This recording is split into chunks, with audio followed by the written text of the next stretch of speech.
అక్క నమస్తే. నమస్తే అన్న నమస్తే అన్న. మైను అనగానే ఛత్తీస్గఢ్ పోలీసులకు ఒక గుండెల్లో రైలు పరిగెట్టింది. సిఆర్పిఎఫ్ క్యాంప్ మీద అటాక్, 76 మంది చనిపోవడంతో పాటు చాలా విషయాలు మీరు చేశారు. ఇంకా అక్క గురించి చెప్పాలంటే నల్లమల్ల ఫారెస్ట్, ఏఓబి, డీకే అన్ని ప్రాంతాల్లో పనిచేశారు. అమ్మ, మీరు ఆ టైంలో అడవిలోకి వెళ్ళిన సమయానికి మీ గ్రామంలో ఉన్న సమస్యలు ఏంటి, ఎందుకు అడవిలోకి వెళ్ళారు, వెళ్ళిన తర్వాత జరిగిన కార్యక్రమంలో అమరాలు అవడం అనేది కొంచెం బాధాకర విషయం. ఆ సంఘటన ఎలా జరిగింది ఫస్ట్ మీరు చెప్పండి. మీ ఆ సమయంలో నల్లమల్ల ప్రాంతం కానీ, ప్రకాశం జిల్లా ప్రాంతం కానీ, మీరు పుట్టి పెరిగిన అర్ధవీడు ప్రాంతం కానీ ఎలాంటి సమస్యలు ఉంటాయి? ఫస్ట్ మా అన్న పార్టీలోకి వెళ్ళాడు. అప్పుడు పెద్దగా మేము అంత జ్ఞానం కూడా లేదు. పార్టీకి ఎందుకు వెళ్ళారమ్మా సాగర్? అప్పుడు చదువుకుంటున్నాడు. చదువుకోవడానికి వెళ్ళి నేను చిన్నగానే ఉన్నప్పుడు అన్న చదువుకుంటూ ఎగ్జామ్ రాసి వస్తానని చెప్పేసి కంబంలో చదువుకున్నది. కంబం ఎగ్జామ్ రాసి వస్తానని చెప్పేసి వెళ్ళిపోయిండు. ఇక రాకపోతే ఎందుకు రాలేదా అని చెప్పేసి 2-3 మరుసటి రోజుకల్లా ఏం లేడు అని చెప్పేసి అంటే ఆ నక్సలైట్లలో వెళ్ళిపోయినాడు అనేది చెప్పి ప్రచారం అయింది. అరే అసలు ఎగ్జామ్ మా అమ్మ వచ్చి మమ్మల్ని అడిగింది, అన్న ఏం చెప్పి వెళ్ళాడంటే ఎగ్జామ్ కోసం అని బ్యాగు ఇవన్నీ పట్టుకున్నాడు వెళ్ళినాడు అని చెప్పినాము. ఇక వచ్చి సాయంత్రానికల్లా ఇక ఫుల్లు ఏడుస్తూ ఉన్నాము. ఇంకా మా అన్న లేడు, ఎటు పోయిండో అని చెప్పేసి. ఇక జనాలందరూ వచ్చేసి వాళ్ళు మత్తు మందు పెడతారు, అటు చేస్తారు ఇటు చేస్తారు, నక్సలైట్లలో తీసుకుపోతే ఎక్కడన్నా చూడండి రైల్వే స్టేషన్లల్లో అంటే. పార్టీ గురించి కూడా అప్పటికి పెద్దగా మాకేం తెలియదు. పార్టీ 2-3 సార్లు మా గ్రామానికి వచ్చింది తప్ప అంతకుముందు పెద్దగా కార్యక్రమాలు జరిగినటువంటిది పార్టీ గురించి కూడా మాకు పెద్దగా తెలియదు.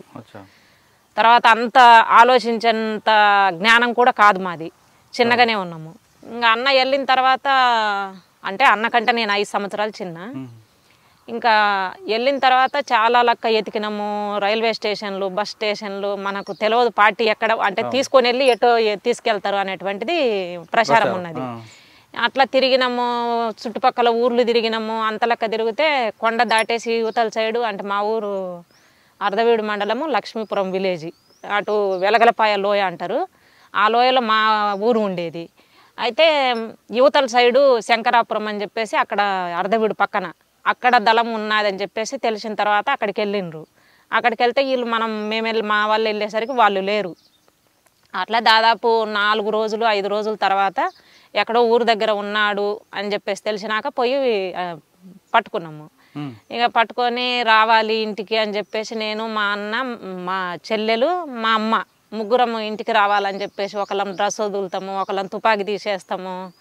ఇట్లా చేస్తుంటే దళం వాళ్ళు లేదమ్మా వస్తలేమ్మా రేపు తీసుకొస్తాం మీ అన్నను అని చెప్పేసి చెప్పేవాళ్ళు. ఇక అయినా కూడా ఇక మేము వదిలిపెడతలేము. సరే సాయంత్రం వరకు వెనకిడిది పన్నాము. సరే అన్నారు, మాకు అన్నం తినమన్నారు. ఇక ఏడుకో ఊర్లోకి పంపించేసారు మా అన్నని. ఊర్లోకి పంపించి వాళ్ళు ఎక్కడో ఏరే సాట ఏపిడి పెట్టుకునే విధంగా పెట్టుకున్నారు. ఇక మేము సాయంత్రం దాకా చూసినాం, రాలేదు. తర్వాత తీసుకొస్తాం మీ ఊరికే అని చెప్పేసి చెప్తే ఇంకా తర్వాత పోయినాము, ఇంటికి పోయినాము. వారం తర్వాత ఇంటికి తీసుకొని వచ్చారు. అంటే దళం వచ్చింది ఊర్లోకి మళ్ళీ. ఇక ఊర్లోకి వచ్చి ఊర్లో 2-3 రోజులు ఊరి పక్కన ఆగిండ్రు. కానీ ఇంకా మేము ఏడుస్తూ ఉన్నాము. మా అన్న స్వీల్లో వస్తున్నాడు ఇంటికి, మళ్ళీ పోతున్నాడు. నేను యాడికి పోను అంటాడు. మళ్ళీ సాయంత్రానికల్లా మళ్ళీ వాళ్ళకి అన్నం తీసుకొని పోవడము ఇలా చేస్తున్నాడు. ఇక మేము ఎంత ఏడ్చినా ఇక ఇది కనికరిస్తలేడు. ఇక మా అమ్మ బాగా ఏడుస్తుంది. అసలు ఇప్పటిదాకా నిన్ను పెంచుకున్నది ఎందుకు, 3 చెల్లెళ్ళు ఉన్నారు. మా నాన్న వ్యవసాయమే, అయితే బాగా తాగుబోతు. మేము కొంచెం పెద్దగా అయ్యేసరికి మా నాన్న కుటుంబాన్ని పట్టించుకునేటువంటి పరిస్థితి లేదు. బాగా తాగి అట్లా ఉండడం, అమ్మ మీద భారం అంతా పడింది. అమ్మనే మేము చిన్నప్పటి నుంచి కూడా అమ్మనే అన్నీ చూసుకుండేది. నాన్న కూడా చేసేవాడు కానీ తక్కువ. ఇంకా ఈ తాగడం ఎక్కువైన తర్వాత బాగా ఫ్యామిలీకి సంబంధించిన బాధ్యత లేదు, అమ్మనే అన్నీ చేసేది. ఇంకా అట్లా మామ వాళ్ళు మా బంధువులందరూ వచ్చి ఏడిచిండ్రు. అయినా ఏమి మాట్లాడతలేడు. నేను ఏడికి పోతున్నా, ఇక్కడే ఉంటున్నా కదా, ఎందుకు మీరు ఏడిచేది అంటాడు. ఇక వెళ్ళిపోయిండు. వెళ్ళిపోయి దాదాపు 6 నెలలు రాలేదు. ఇంకా పార్టీ అసలు ఇంటికెళ్ళి ఊర్లోకి రాలేదు, చుట్టుపక్కల రాలేదు. ఇంకా ఏడవడం ఇంకా ఎప్పుడు మాకు అసలు ఇప్పటికి కూడా చికెను మటన్లు ఇలాంటి అలవాటు లేదు. అంటే మా అన్న మేము చిన్నప్పుడే పార్టీలోకి వెళ్ళిపోవడము. మా అమ్మ ఎప్పుడు పండగలు వచ్చినా లేకపోతే ఏదన్నా ఫంక్షన్లు జరిగినా ఎప్పుడు మా అన్న గురించి చెప్పి ఇంకా బాగా ఏడవడము ఇట్లనే ఉండేది. ఇంకా అట్లా మాకు చికెన్ మటన్లు కూడా మాకు అలవాట్లేదు, మొత్తం మా ఫ్యామిలీలో తీసుకొచ్చేది లేదు. ఇంకా ఎవరన్నా మా మామ వాళ్ళు తీసుకొస్తే మా అమ్మకు తినేది, ఇంకా అట్లా ఉండేటోళ్ళం. కానీ అట్లా అసలు మొత్తము లేదనమాట. అట్లా ఇక మా అన్నయ్య వెళ్ళిపోయిన తర్వాత మళ్ళీ 1997-6 టైంలో కొంచెం ఎక్కువ తిరుగుతున్నారు. ఇంకా మళ్ళీ అక్కడికి రావడము, నేనైతే రానింటికి వచ్చిపోతుంటా అని చెప్పేసి క్లియర్గా చెప్పిండు. ఇంకా అప్పటికి 2 సంవత్సరాలు దాటిపోయింది. నేనైతే ఇంటి దగ్గర ఉండను, నేను ప్రజల కోసం పనిచేయాలనుకున్నా, వెళ్తున్నాను. ఊర్లో ప్రభావం ఎక్కువ ఉందమ్మా? ఊర్లో పెద్దగా ప్రభావం ఏం లేదన్న. చుట్టుపక్కల ఇదంతా ఊర్లో పెత్తందారులు భూస్వాములు అట్లా ఏం లేదు. అంటే జనరల్ గా గ్రామ పెత్తందారులు ఉండేటోళ్ళు. ఆ పార్టీ మీద అభిమానము, పాటలంటే పాటలు పాడి బాగా ఇంట్రెస్ట్ గా పాటలు పాడేవాళ్ళు, రైతులకు సంబంధించి పాడేవాళ్ళు, విద్యార్థులకు సంబంధించి పాడేవాళ్ళు, లేడీస్ సమస్యల మీద పాడేవాళ్ళు. ఈ పాటలు అంటే బాగా ఇంట్రెస్ట్ అయితే ఉండేది. మేము మీటింగులు పెడితే మీటింగుల దగ్గరికి వెళ్ళే వాళ్ళము, పాటలు వినేవాళ్ళము. కానీ అవన్నీ వినడానికి బాగానే ఉంది, కానీ మా అన్న వెళ్ళొద్దు అనేటువంటిది మాకు ఉండేది. ఇక లాస్ట్కు చెప్పిండు, నేనైతే వెళ్తాను, ఇంటి దగ్గర అయితే ఉండను, పార్టీలోకి నేను వెళ్తాను, అప్పుడప్పుడు వచ్చిపోతుంటా, మీరు ఏడుస్తే అది కూడా రాను అని చెప్పేసి మాట్లాడిండు. మీరు ఏడవడము ఇంక ఇది చేయడం అది గోల్ చేసిర్రంటే నేను అసలే ఇంటికి రాను, మీ ఇష్టం అని చెప్పేసి మాట్లాడిండు. ఇంకా మేమే కన్విన్స్ కావాల్సిందే, ఎందుకంటే అప్పటికి దాదాపు 2 సంవత్సరాలు అయిపోయింది కాబట్టి ఇంకా కనీసం కళ్ళ చూపు చూసుకోవాలన్నా కావాలి కదా అని చెప్పేసి ఇంకా సరే అని చెప్పేసి ఏడవడం తగ్గించేవాళ్ళము. ఇంకా అట్లా 2 సంవత్సరాల తర్వాత ఇంకా రావడం పోవడం అలా చేసేవాడు. ఇక 2 సంవత్సరాల తర్వాత చెల్లెని కూడా తీసుకెళ్తానని అమ్మకు చెప్పాడు. అయితే అప్పటికి నాకు పార్టీ గురించి పెద్దగా ఏం తెలియదు, రాజకీయాలు ఇలాంటివి నేను చదువుకోలేదు పార్టీలో, ఇంటి దగ్గర నేనేం చదువుకోలేదు, పార్టీలో చదివే నాకు. కాబట్టి ఇంకా పార్టీలోకి వచ్చిన తర్వాతనే నేను చదువు ఎంత ప్రారంభమైంది. అట్లా పార్టీ గురించి పెద్ద రాజకీయాలు ఇలాంటివి అయితే మనకు ఇంటి దగ్గర ఉన్నప్పుడు ఏం లేదు, అట్లా ఉండేది. ఇక సరే అని చెప్పిన తర్వాత ఇక నన్ను అడిగాడు, మరి ఏంటి పద్మ వస్తావా పార్టీలోకి అని చెప్పేసి అంటే సరే వస్తాను అని చెప్పినాము.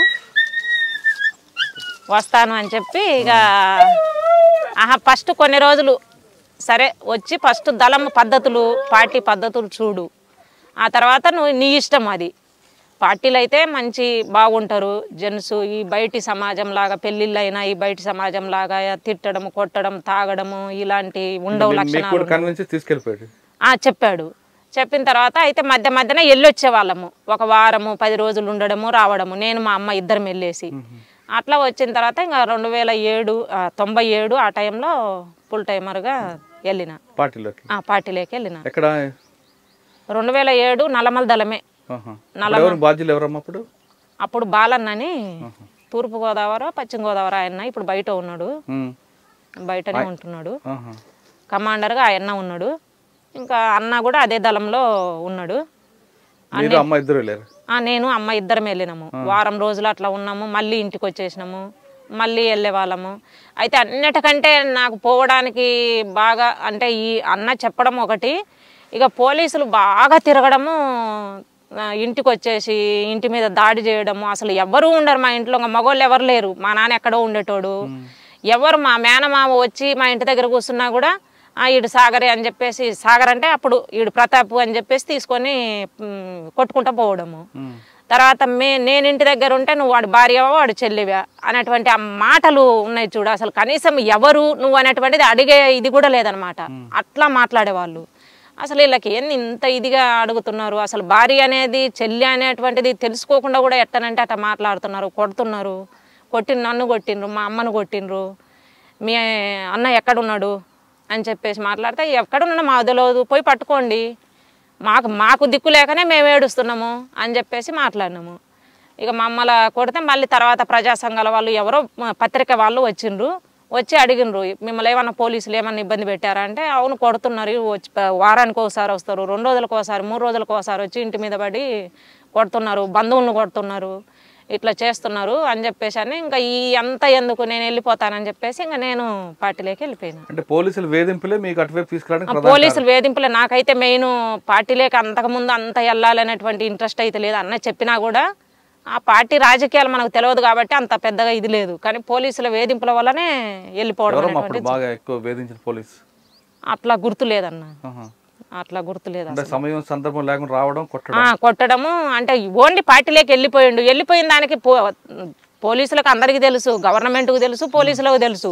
ఫ్యామిలీ వెళ్ళిపోమని చెప్పేసి ఏ తల్లిదండ్రులు చెప్పరు, ఎందుకంటే కని పెంచుకున్న పిల్ల